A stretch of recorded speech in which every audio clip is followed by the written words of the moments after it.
I want to give an introduction for relationships. You'll be getting 2 other relationship lectures. This is the introduction to those 2, okay? It's a theological introduction that I'm going to give through the woman at the well. I'm going to talk about 2 things. One is metaphors, and the other is a box concept. And these 2 items are important for where we're going to go next, all right? So you know this story, but let's go through it and analyze it very similarly to what we did yesterday. Are you ready? All right. First, I'm going to show some artist renderings of the woman at the well. So I'm just going to click through several of these. These are from all over the world. This is the looking at the jar with the water. The journey to the well.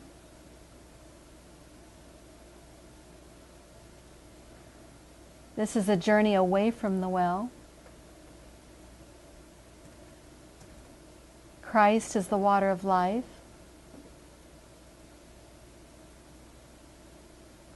This is the woman herself.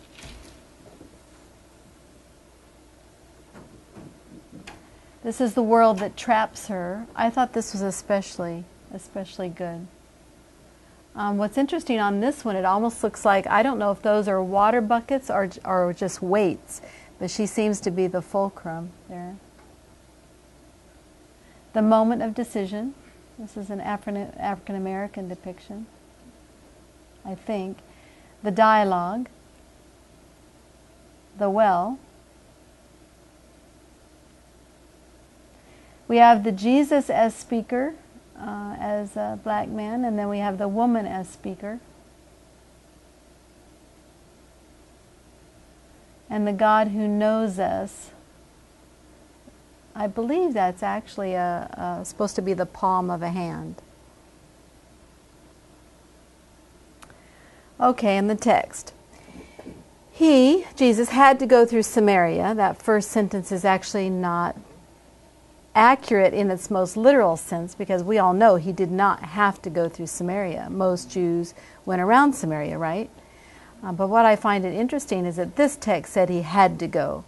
So it must be for some reason that he had within himself that he had to go. So he had to go through Samaria. So he came to a Samaritan city called Sychar, near the plot of ground that Jacob had given to his son Joseph. Jacob's well was there, and Jesus, tired out by his journey, was sitting by the well. It was about noon. A Samaritan woman came to draw water, and Jesus said to her, "Give me a drink." The Samaritan woman said to him, "How is it that you, a Jew, can ask of me, a woman of Samaria, ask a drink of me, a woman of Samaria, because Jews do not share things in common with Samaritans." Jesus answered her, "If you knew the gift of God and who it is that is saying to you, 'Give me a drink,' you would have asked him, and he would have given you living water." The woman said to him, "Well, sir, you have no bucket, and the well is deep. Where do you go to get that living water? Are you greater than our ancestor Jacob, who gave us the well?" Jesus said to her, "Everyone who drinks of this water will be thirsty again, but those who drink of the water that I give them will never be thirsty. The water that I will give will become in them a spring of water, gushing up to eternal life." The woman said to him, "Sir, give me this water, so that I may never be thirsty or have to keep coming here to draw water." Jesus said to her, "Go, call your husband and come back." The woman answered him, "Well, I have no husband." And Jesus said to her, "Well, you're right in saying I have no husband, for you have had 5 husbands, and the one you have now is not your husband. What you have said is true." The woman said to him, "Well, sir, I see that you are a prophet, and I know that Messiah is coming. When he comes, he will proclaim all things to us." And Jesus said to her, "I am he, the one who is speaking to you." All right, we're going to save the end of this text until we analyze it. So let's go to the next one. All right, facts versus metaphors. As I told you already yesterday, we don't learn as well with facts as we do with what? Stories, that's right. And that's what a metaphor is. A metaphor is a little miniature story, in a sense. Because with a metaphor, you're connecting two things. That's what a metaphor is. It's always connecting two things. It's showing you the parallel between two things. So a fact tells us, a metaphor talks to us about how to think, about how to look at something. All right. Now, there are several metaphors in this text, and I've highlighted them in yellow. There's the metaphor of the well, the metaphor of water, and the metaphor of drinking. And you might say, well, wait a minute. Those are all literal things there at the well. I'll show you why I'm suggesting that they are metaphors. But before we do that, let's go on for another look at some more metaphors. You see here gift, living water, the well is deep. Okay, now let's go back and look at these. So he had to go through Samaria, and we know this woman, Jesus was sitting by the well, and a Samaritan woman came to draw water. Okay. And Jesus says to her, give me a drink. Now, the thing that is not said in this text, that if he drinks from anything that she touches, then he's considered unclean. So she knows this. So when he turns to her and says, give me a drink, we can imagine that she's not just shocked, she's irritated. And that comes through in what she says here. She says, how is it that you, a Jew, ask a drink of me, a woman of Samaria? It's like you can hear her almost say, come on. You know, not only are you a Jew, but I'm a Samaritan, and I'm a woman, and, the thing she doesn't say, of ill repute. Otherwise, she wouldn't be there at that time of day. So she's not just shocked. She's a little irritated, I would guess. You know, how can you do this? She doesn't say why. She said, how can you do this? Okay. Jesus answers her, if you knew the gift of God, who it is saying to you, give me a drink, you would have asked him and he would have given you living water. Okay. That's where Jesus introduces a what? What is that right there? Living water. A metaphor. That's right. He introduces a metaphor because she knows that the water in that well is just water. And he says, if you knew who it was and who I am, then, you know, you would ask and I would give you living water. Okay. Now, the woman then talks in metaphor back, which often happens when you talk in metaphor. When I was doing a lot more counseling, I remember talking to a couple, and I use metaphors a lot, so this happens with many couples. I said, what is it like living with this woman? And this man said, it's like I'm a piece of toast. And no, he says, it's like there's a piece of toast, and I'm like the jam that she just spreads all over her toast. And she goes, I do not spread you everywhere. She responded with a metaphor.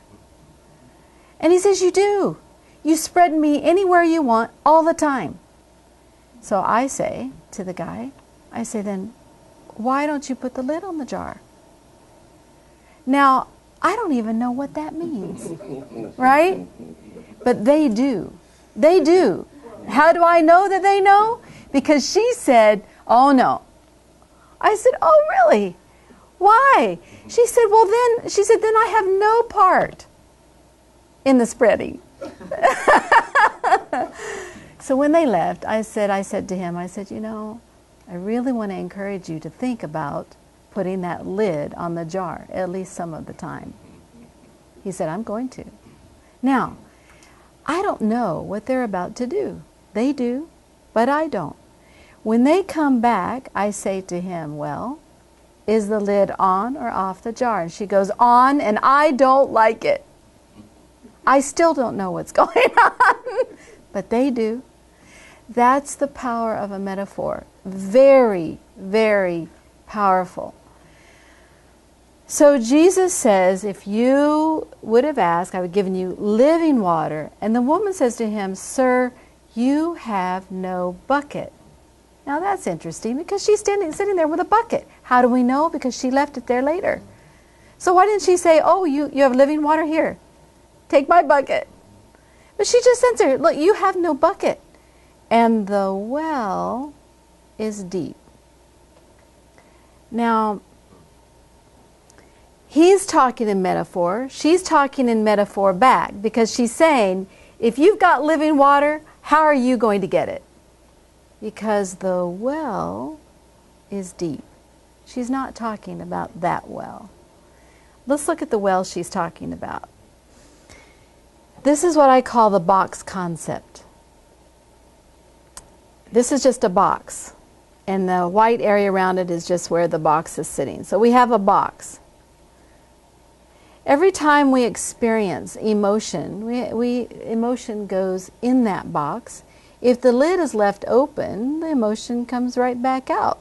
Maybe you say what you're feeling. Maybe you go for a good run. You decide you don't need to say what you're feeling. But most people aren't able to live with the box open.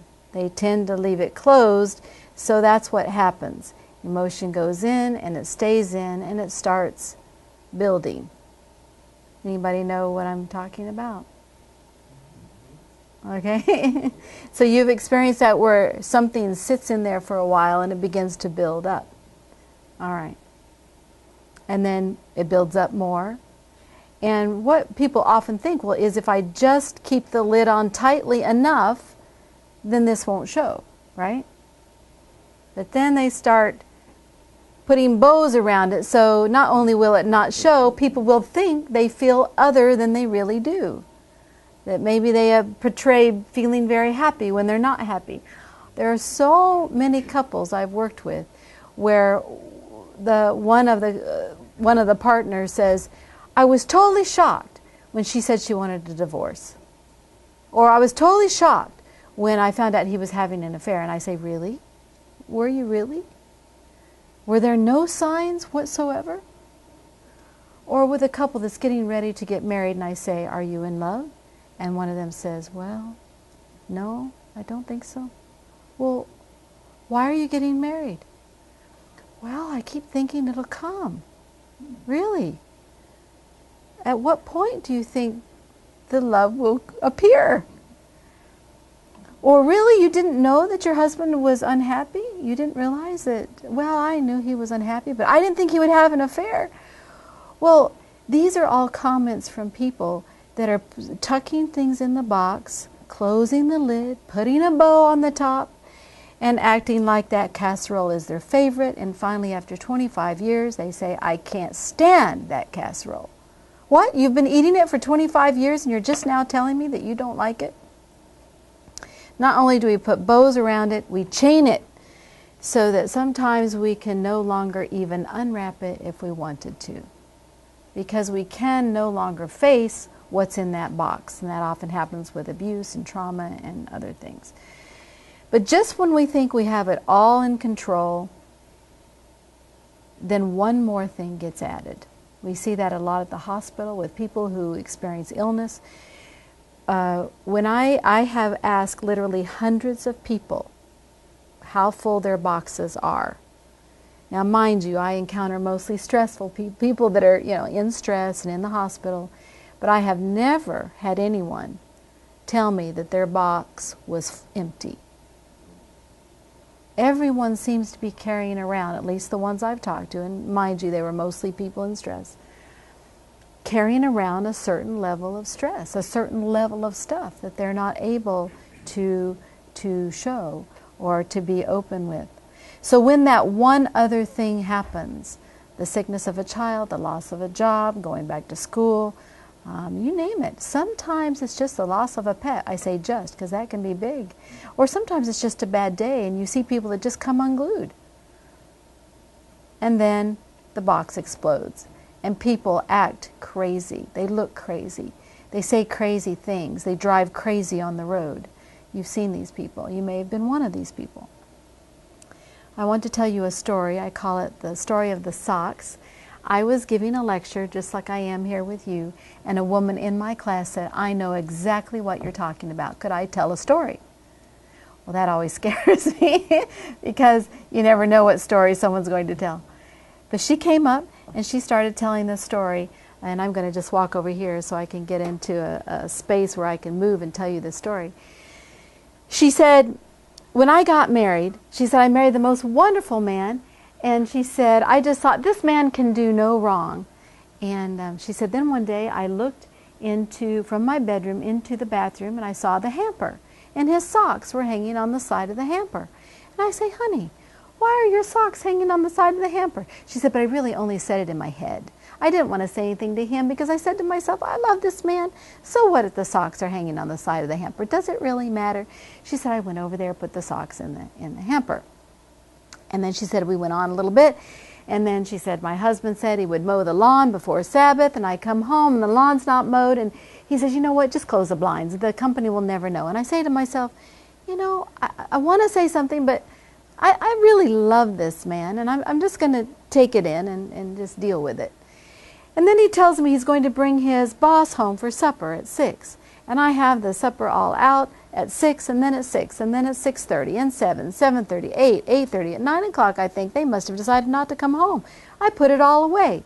9:30, I hear the door open, 2 people talking. I walk in. I walk in the room, and there my husband is with his boss asking where supper is. And she said, I am mad. I am really mad. She said, but I say to myself, I love this man, and I'm going to take the things out of the refrigerator. She said, thank goodness for the microwave. And I put out the meal, and we all ate. She said, but then that evening, I walked into the bedroom, and I looked into the bathroom, and I saw the socks hanging on the side of the hamper. And she said, I am upset. And she said, tomorrow after work, I'm going to talk to him about the socks on the side of the hamper. So he comes home the next day, and she says, and when he walks in, she says, honey, we need to talk.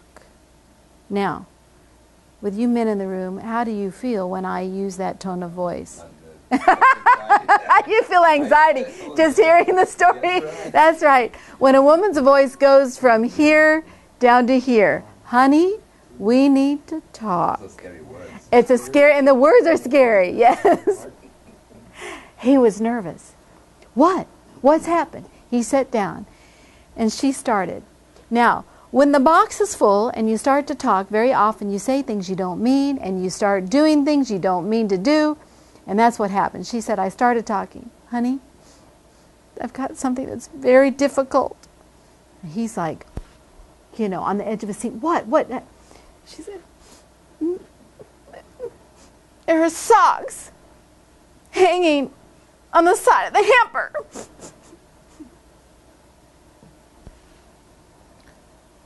What socks? Whose socks? What happened? He has no idea. Your socks! There's hanging on the side. Okay, what do you think he says next? I don't want to say what I think. He goes, my socks are on the side. He says, I'll move them. I'll put them away. What's the problem? What's the problem? And then he says that thing that no man should say. Honey, you must be having what? It doesn't matter what comes next. Right. It's bad. It's very bad. Right. It doesn't matter if he says must be having a bad day, must be having PMS, must be having whatever it is wrong. It's bad. Okay, now she's really mad. And she says, I can't believe you diminish. Every time I'm upset, you diminish it. I am not having the bad day. I'm not having... Okay, is this going to go anywhere good? No. They're not going to resolve it. Why? Okay. Whether the husband looks like this or like this, he is now standing like this before the socks. There's a whole pile of socks in front of him, and he can't understand why the socks are such a big issue. But do you see what the socks have become? What have the socks become? At the focal point. They are the metaphor for everything that is wrong. Now, what is really wrong is the question that she can't ask. What is the question that is at the base of this woman's frustrations?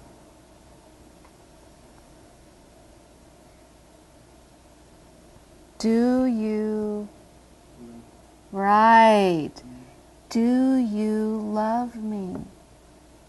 Because she has decided if you love me, you wouldn't do that. Why would you make life that much harder? Why wouldn't you just put the socks in the hamper? If you loved me, you would come to supper when you said you would come, or you would call if you weren't coming, or there's all these things that go into that. So she's concluded that she's not loved. She's not arguing about the socks. She is deeply hurt over her conclusion that she isn't loved. But she can't say that, because if she says, honey, do you love me? What is he going to say? Of course! And she's going to feel diminished all the more. Because now he didn't diminish just the socks, he just diminished the real thing, the big thing. Okay. Most men don't understand that. That's right. That's why I'm sharing this now. Thank you. Okay, so now let's go back to the woman at the well and see what she's really saying. Okay. She has come with a full box, an incredibly full box. She has tried time after time after time for love. And as we talked already, this law of love is the foundation of everything. So the very foundation of who she is in upheaval. He has said, if you would ask, I would have given you living water. And she says, sir, you have no bucket. In other words, there is no way you can give what you're promising. Not only do you not have a bucket, but the well is deep. You don't know how deep it is.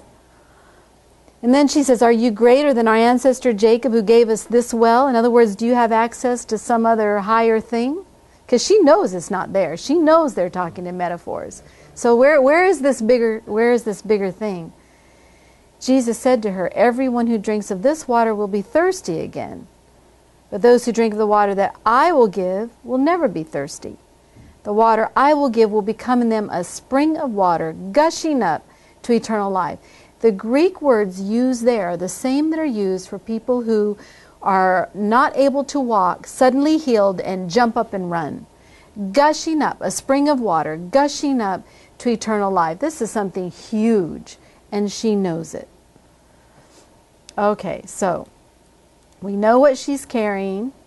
We know that she's not coping well because she's there at that time of day. Now, she has not learned to live in this way where emotions come in and go out and she can say what she thinks. But she says to him, and we don't blame her, we can understand, where do you get this living water? Are you greater than Jacob, which we already said, who gave us this well? And he says to her, the spring of living water. Then she says, sir, give me this water so that I may never be thirsty or have to keep coming here to draw water. All of a sudden, she gets literal again because she doesn't know what else to do. Give it to me. And you're talking about being thirsty. Okay, fine, if it means I don't have to come here again. Jesus brings her back to the metaphor. He says, go, call your husband. Now, if ever a person had injured another person, it would appear that it's here. Because her box is tight. It's got the bow on it and the chain on it. And he now just taps, points right there at that spot. Go call your husband. She answers him, I have no husband. Jesus says to her, you're right that you have no husband, for you have in fact 5, and the one you have now is not your husband. What you have said is true. Now, in most cases we would think that the person would just become angry and say, how dare you? You know, why would you do that? Here she is in her most vulnerable position. It reminds me of a cat I once had, that when I would leave a room and close the door, my little cat would put his paw underneath the door and do this, underneath the door, because he knew that on the other side of that, I would do this and tap his little paw, and he would move it and I would tap it, and he would move it and I would tap it. Somehow the cat knew that I wasn't going to hurt him, right? Because that's pretty vulnerable to stick your little paw under the door, not really knowing what's on the other side. But the cat somehow trusted and believed that I was there and that I would be gentle. But how did she know? Because somehow she knows, because she doesn't come back angry. She comes back and she says, "Sir, I can see that you're a prophet. I can see that you see things." Now, and then it's almost like she gets nervous. And now we know the Messiah is coming, and when he comes, he's going to proclaim all things. And then Jesus, maybe he shocks her, maybe she kind of knows. He says, "That's who I am. That's who I am. I see you as you are, and I love you still." It is beautiful. And so he has just seen her as he is, and he loves her still. Now his disciples come. They are astonished because of who they see there talking to Jesus and this whole issue of being unclean. And then the text says, then the woman left her water jar and went back to the city. She came thinking that she needed that container, and she leaves it there because she has a different kind of water. She said to the people, "Come and see a man who told me everything I have ever done." Now look at the transition in this woman over the power of a metaphor, a divine metaphor. She comes completely hiding. The box is chained closed, and she leaves. Not only is the box open, she's now telling everybody, "Come, meet a man who told me everything I ever did." Now that is a change. That's a huge shift in a person.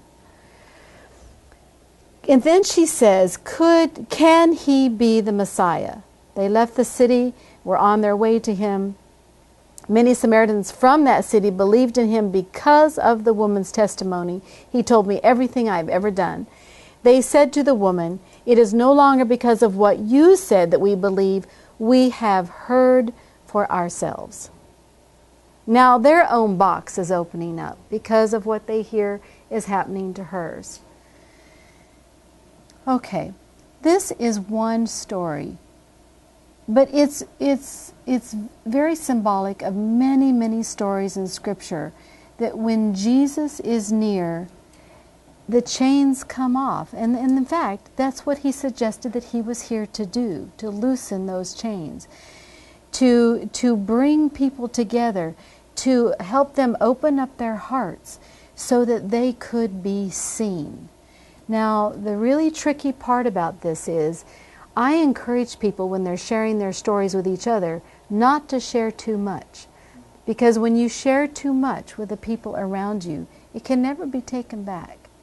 And you know, with people you've been around, maybe even your spouses, sometimes when you share things, it can come back to haunt you. Because they will use it in ways that maybe they don't mean to be unkind, but it is unkind. So this is not to say that you should just go out there and share everything about yourself. What it is saying is if you have a place in life where everything is known and everything is seen in that divine encounter, you will be different. Why? Because of that law of love. When you are seen as you are and loved as you are, then you are different. You have a very safe, secure place. And then you're able to live with a box that's more open, and a box that you can decide when to close it and when to open it. But the most important thing here is that you're aware of what's going on in your own life. Awareness is everything. If things are tucked in the box and tied up with a nice bow and chained all up, then you're not aware of what's going on inside you, and you get caught off guard by your own emotions and your own stuff. I see it a lot in working with couples. Any questions or comments about what you've heard here so far? Yeah, it Charles. reminds me of the CP process. Ah, And that's what it means. It breaks you down and allow you to open that box. okay, yeah. And, and allow Christ to come in and fill you.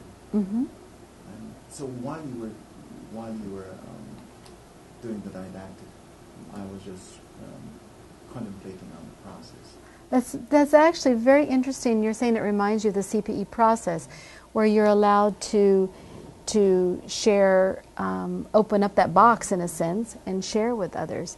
Absolutely. And then we might say, well, how is that a preparation for chaplaincy? But I think it's kind of self-evident that if you're able to open your box, you're able to understand the necessity of other people doing that. Yeah. Any other comments? Or It seems to me the very first verse of that passage where he says that he had to go through yes, Samaria, yes, I think that's very powerful. yeah. I'm just thinking that maybe he knew she was going to come and he waited for her. So it was not a mistake, but like we learned yesterday, God comes to us where we are. Yeah. So he knew that she would have gone, to the well. So he patiently waited for her. And maybe she went there many, many times before, pouring out her heart at that well, asking for forgiveness, mercy, I don't know. But Christ knew that she would come, and he waited there for her to encounter her, to spend time with her in privacy, without the disciples. And that's a big thing. Without the disciples, they were not there. So they didn't even know about the encounter until later on, when they probably heard the story or he revealed it to them. And I'm thinking as you're talking, Gober, that the place of her shame then becomes the place of her salvation. Exactly. This place of privacy and hiddenness is the very privacy that provides her the space for salvation. Yeah, yeah, yeah. Oh, you said it. Yeah. Any other comments? Have you? I was wondering if you could articulate on how you use given as a metaphor. Could you Use given. Where are you? go right up to the top of the other page, the other. I think you have well, water, drink, gift, given, living as Go metaphors. right all the way up to the. Are we first. on this slide or a No, different slide? different Oh, slide. all right.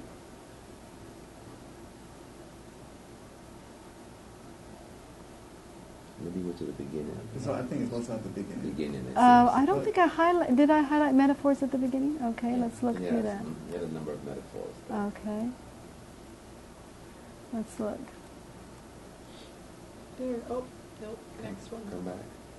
Okay. Is it there? Yeah. Oh, yes, the gift. There it is. There it is, right there. All right. If you knew the gift of God, who it was, He would have given you, or gifted you, living water. So the metaphor is the idea of gift. That it's something that's free, that is freely given. Yeah. So would it be better if you saying that would have gifted you? Well, I have to put exactly what the text says. But the metaphor I'm trying to draw, though, is the gift, and it connects with the gift. Given itself is not precisely a metaphor. It's a verb. Yeah, would have given is a give. But you're right. Yeah, I'm just highlighting the metaphor of gift. Good observation, though. So talking about the woman and why she came at noon Mm-hmm. suggests that she's either an outcast or a prostitute. Mm-hmm. And so coming to the well, she comes alone because either she doesn't have friends to come with her, or she doesn't want friends to come with her. And if she doesn't want them to come with her, maybe she's looking for customers. And so here she comes looking for a cheap form of love. And Jesus is offering her love at its best, at its Right. deepest, Right. the deep well. Right. Very good. Very well said. Yeah, so she comes looking for love, and he offers her love at its deepest. That's a beautiful phrase. And in some ways, you can think of her bantering back and forth with Jesus as being rather provocative. Interesting. But Hmm? in her mind, Sure. because she doesn't know what that real, She's pushing him. Yeah. Uh-huh. Yeah. Yeah. because she's not sure what his intentions are. That's right. Because she's not used to that. That's right. You're absolutely correct. And if we can just draw the parallel a little larger, is that in life, that's how we all are. We come in self-protectiveness, we come in hiddenness, we come with desires that are deep that we can't talk about. All of that, she encapsulates all of that. She's not so different than any person. In some way, we all carry a hidden part of ourselves. Well, if Yeah. you think about that as a chaplain, you step out to meet someone, and they may respond to you in their own brokenness. Yes. And you can push that away because it's inappropriate, Mm-hmm. or you can understand where they're at and redirect them, Yeah. which is very difficult. Very. I Yeah. mean, it's not as easy as Jesus did because he's the master. You know what I'm saying? Mhm. But to be able to recognize they're speaking out of brokenness, so Mhm. I'm not going to be fearful because I know where I am and where, I don't know exactly how to articulate what I'm trying to say. No, I mean you're saying there's so many things, and we could spend so much time here, but why don't we just finish by saying that there are so many things he did that we should emulate. One is he gave her space to just to just talk with him. He used a metaphor that gave her, metaphors are always safer than facts, always, because then a person can go where they want. When he said, I have living water, that gave her a place to imagine what that might be and how it might help her. So there's a lot of things he did here just by being him that we can do in the clinical setting. So it can be very powerful. All right. Thank you very much. Thank you.